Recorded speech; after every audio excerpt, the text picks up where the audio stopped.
In this video, I'm going to show you how you can add a custom font to Davinchi Resolve. So this is very simple, so follow along. So what you need to do is actually first download and install a custom font. To do that, I'm going to go to daffont.com, and there are many other websites that you can use to download free fonts, but we're going to go to daffont.com because it has a wide selection of free fonts we can download.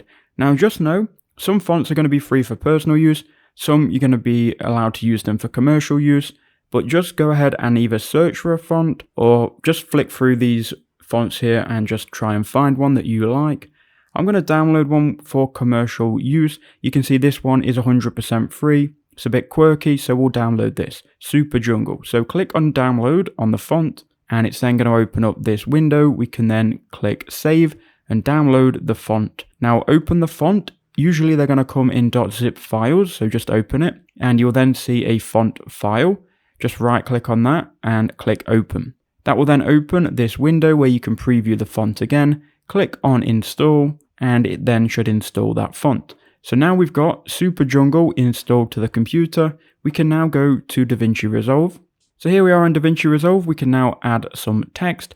So to do that, you will go to effects, go titles, and then click on text, or whatever effect you need here. You can obviously add different text effects.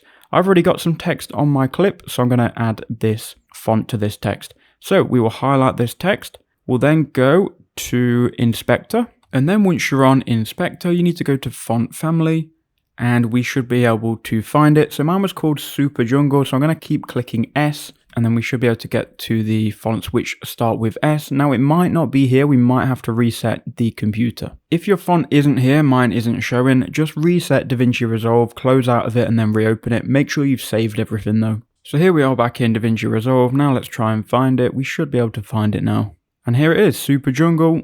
And we've selected it, and we've now changed our font to the custom one. That's all you have to do. I hope that video did help you out.